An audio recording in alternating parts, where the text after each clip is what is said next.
Assalamualaikum warahmatullahi wabarakatuh. Perkenalkan, nama saya Amelia Dwi Cahyani dengan NIM 22234058 dari Program Studi Perpustakaan dan Ilmu Informasi dengan mata kuliah Ilmu Komunikasi. Baiklah, tujuan saya membuat video ini adalah untuk memenuhi ujian akhir semester mata kuliah Ilmu Komunikasi. Sebelum kita bahas lebih lanjut mengenai modal komunikasi, alangkah baiknya kita mengetahui lebih dahulu apa itu pengertian modal komunikasi. Modal komunikasi adalah deskripsi sederhana mengenai apa yang dibutuhkan untuk terjadinya komunikasi dengan cara mempresentasikan secara abstrak ciri pentingnya dan menghilangkan rincian tidak pentingnya. Singkatnya, modal komunikasi adalah gambaran dari suatu fenomena komunikasi dan hanya menyebutkan hal terpentingnya saja. Misalnya, maket bangunan adalah model dari bangunan yang sebenarnya dan hanya menggambarkan bentuk bangunan saja, tidak dengan siapa saja isi bangunan itu, untuk keperluan apa saja bangunan itu, dan kapan akan digunakan.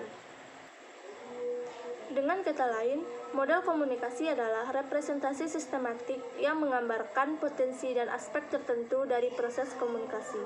Melalui pemodelan ini, kita dapat mengetahui sebetulnya proses dan faktor apa saja yang membuat suatu komunikasi dapat berjalan, sehingga mampu membuat generalisasi yang dapat diterapkan pada komunikasi apapun. Selanjutnya adalah definisi modal komunikasi menurut para ahli. Yang pertama, menurut Haryanto, bahwa model adalah gambaran analogi yang mengabstraksikan dan memilih bagian dari keseluruhan. Yang kedua, menurut Mukarram, model komunikasi adalah sebagai cara menunjukkan sebuah objek yang di dalamnya dijelaskan kompleksitas suatu proses, pemikiran, dan hubungan antara unsur-unsur yang mendukungnya. Artinya, model juga merupakan penyederhanaan teori yang disajikan dalam bentuk sederhana, sehingga berfungsi sebagai alat bantu untuk mempermudah penjelasan fenomena komunikasi dengan mempresentasikannya secara abstrak.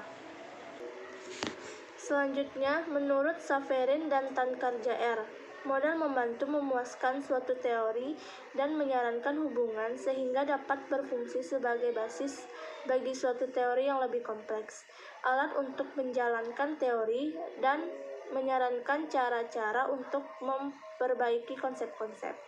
Yang selanjutnya adalah fungsi dari model komunikasi. Menurut Wisamen dan Baker, mengemukakan bahwa model komunikasi mempunyai 3 fungsi.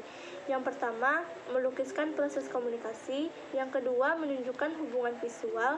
Dan yang ketiga, membantu dalam menemukan dan memperbaiki kemacetan komunikasi. Sedangkan menurut Deutsch, terdapat 4 fungsi model komunikasi yang diantaranya adalah sebagai berikut. Yang pertama, organizing fungsional, mengorganisasikan atau kemiripan data dan hubungan yang tadinya tidak teramati. Suatu model gambaran umum suatu keadaan tertentu yang berbeda. Yang kedua, explaining, menunjukkan fakta-fakta dan metode baru yang tidak diketahui.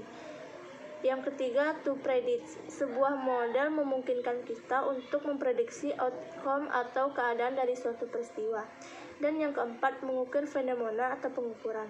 Dalam menunjukkan fungsinya untuk mengukur fenomena, ada beberapa hal yang perlu dipertimbangkan dalam menilai suatu model komunikasi, yakni yang pertama, seberapa umum atau general model tersebut. Yang kedua, seberapa banyak bahan yang diorganisasikan dan seberapa efektif. Yang ketiga, seberapa heuristik model tersebut. Apakah membantu menemukan hubungan baru, fakta, atau metode. Dan yang keempat, seberapa penting prediksi yang dibuat model tersebut bagi peneliti. Dan yang kelima, seberapa akurat pengukuran yang dapat dikembangkan dengan model tersebut. Dan yang terakhir, seberapa strategis prediksi itu pada tahap perkembangan bidang tersebut.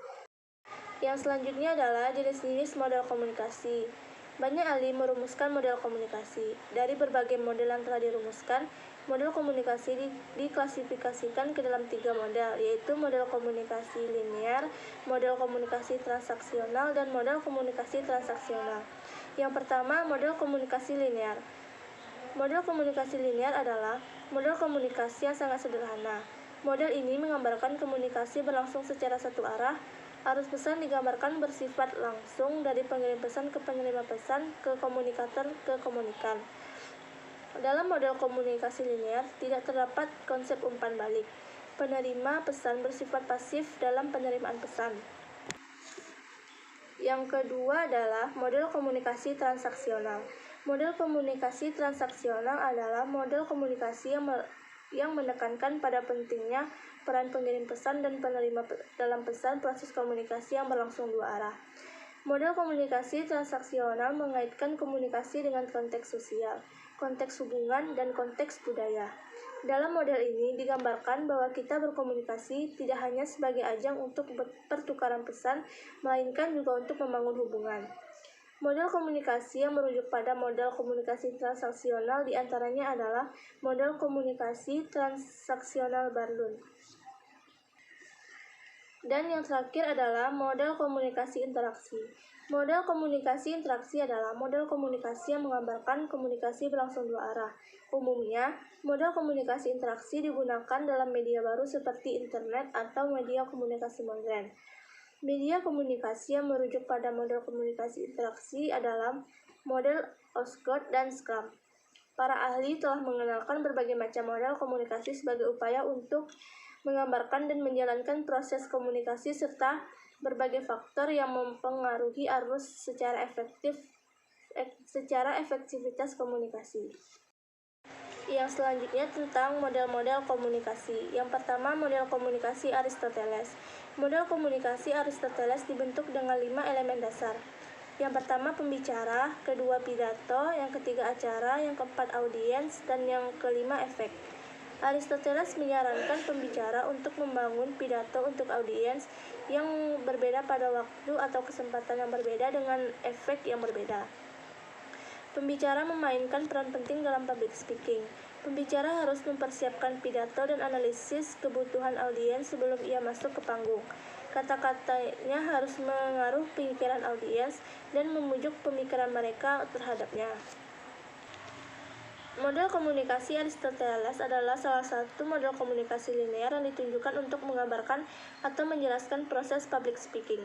Model ini merupakan model komunikasi pertama dan merupakan model komunikasi yang diterima secara luas di antara model komunikasi lainnya. Model Aristoteles adalah model komunikasi paling klasik yang sering juga disebut dengan model retoris. Berdasarkan model komunikasi ini, komunikasi terjadi ketika seorang pembicara menyampaikan pembicaraannya kepada khalayak dalam upaya mengubah sikap mereka. Yang kedua, model komunikasi Laswell. Model Laswell sering digunakan secara spesifik dalam komunikasi massa. Dia menegaskan untuk memahami proses komunikasi massa, kita perlu mempelajari setiap tahapan dalam prosesnya. Model komunikasi Laswell dalam rumus who, say, what, in which, channel to, whom, with, what, effect memiliki 5 komponen. Yang pertama, who, sender, yang kedua, what, message, yang ketiga, channel, media, yang keempat, whom atau receive, dan yang kelima, efek atau feedback. Kelima komponen tersebut seringkali dijadikan sebagai bahan analisis atau kajian untuk mengevaluasi masing-masing komponen dan proses komunikasi secara keseluruhan. Dan yang ketiga adalah model komunikasi Shannon dan Wafer. Claude Elliott, Shannon, dan Warren Wafer mengembangkan salah satu model komunikasi linear yang disebut dengan model komunikasi Shannon dan Wafer. Model Shannon dan Wafer menekankan pada penyampaian pesan berdasarkan tingkat kecermatan.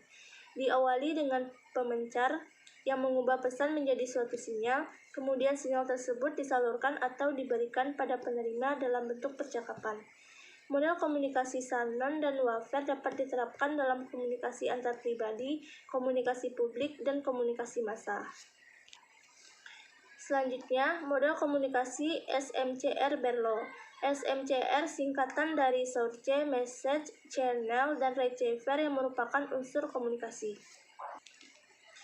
Penemu model SMCR ini adalah David Berlocka, salah satu mahasiswa generasi pertama di program Doktor Komunikasi di bawah kepemimpinan Wilbur Slam di Illinois. Barlow merupakan penulis buku teks komunikasi yang terkenal, yaitu The Process of Communication. Menurut model ini, Sumber dan penerima dipengaruhi oleh faktor-faktor berikut. Yang pertama, kemampuan berkomunikasi, perilaku, pengetahuan, sistem sosial, dan budaya. Model komunikasi SMCR juga menitik beratkan pada proses encoding dan decoding yang terjadi sebelum pengirim mengirim pesan dan sebelum penerima menerima pesan. Yang kelima, model komunikasi Barlow. Dean C. Barlow mengenalkan model komunikasi transaksional bagi dasar komunikasi interpersonal atau komunikasi antar pribadi pada tahun 1970. Model ini mengabarkan proses pengiriman dan penerimaan pesan yang terjadi secara simultan antara partisipasi komunikasi. Model komunikasi Barlow dikenal dengan nama model komunikasi transaksional Barlow. Model ini merupakan respon terhadap model komunikasi linear yang bersifat statis ke model komunikasi yang bersifat dinamis dan model komunikasi dua arah. Model komunikasi transaksional Barlow menggambarkan proses komunikasi yang berlangsung secara berkesinambungan. Yang keenam, model komunikasi Osgood dan Scrum.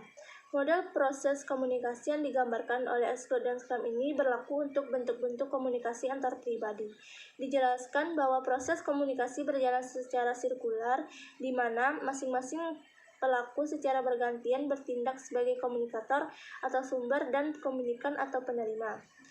Menurut model ini, masing-masing pelaku komunikasi akan terlibat dalam proses pembentukan pesan, penafsiran pesan, serta penerimaan dan pemecahan kode pesan. Yang ketujuh, model S dan R. Model komunikasi paling dasar sebagai pertukaran atau pemindahan informasi atau gagasan. Komunikasi dianggap sebagai suatu proses aksi dan reaksi yang sangat sederhana. Sebagai contoh, ketika saya tersenyum pada Anda, dan Anda membalas senyuman saya, dan itulah yang disebut dengan model S dan R. Dan yang terakhir adalah model Wasley dan Maitland. Model Wasley dan Maitland merupakan model perluasan dari model komunikasi Laswell dan model Shannon dan Weaver, yaitu dengan menambahkan jumlah peristiwa, gagasan, dan objek yang tidak terbatas.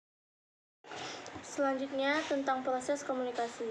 Proses komunikasi adalah bagaimana komunikator menyampaikan pesan kepada komunikannya sehingga dapat menciptakan suatu persamaan makna antara komunikan dengan komunikatornya. Proses komunikasi ini bertujuan untuk menciptakan komunikasi yang efektif, sesuai dengan tujuan komunikasi pada umumnya. Proses komunikasi banyak melalui perkembangan. Proses komunikasi dapat terjadi apabila ada interaksi antara manusia dan ada penyampaian pesan untuk mewujudkan motif komunikasi. Tahap proses komunikasi adalah sebagai berikut. Yang pertama, penginterpretasian, yang kedua, penyandian, yang ketiga, pengiriman, yang keempat, perjalanan, yang kelima, penerimaan, yang keenam, penyandian balik, dan yang ketujuh, penginterpretasian. Baiklah, materi terakhir dari materi model komunikasi ini adalah manfaat model komunikasi.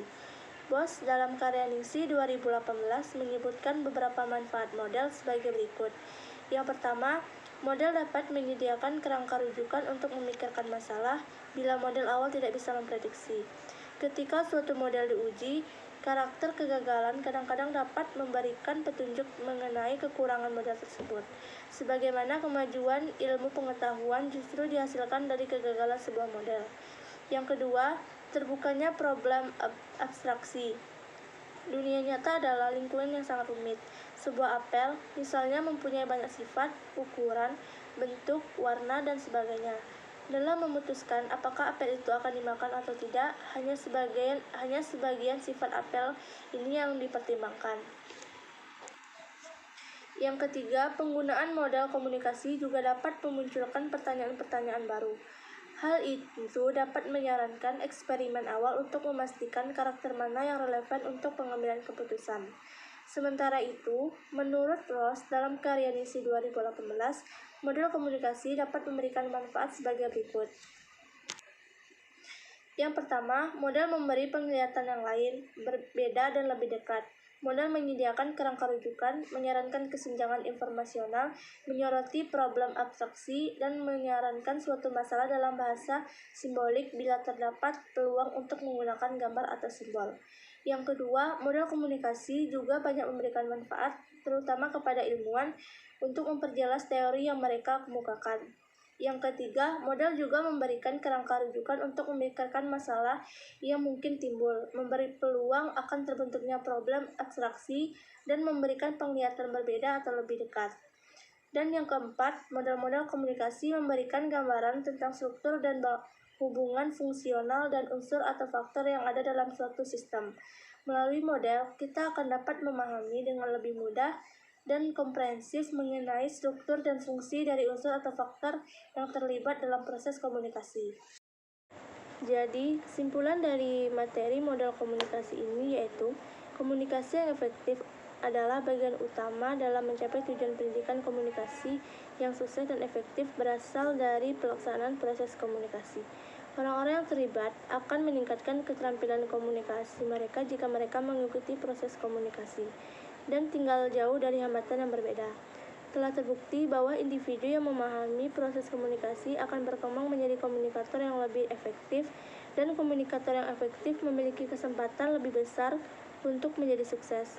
Oleh karena itu, kita harus menggunakan model-model komunikasi yang pas dalam berkomunikasi. Baiklah, hanya itu yang dapat saya sampaikan. Saya ucapkan terima kasih. Assalamualaikum warahmatullahi wabarakatuh.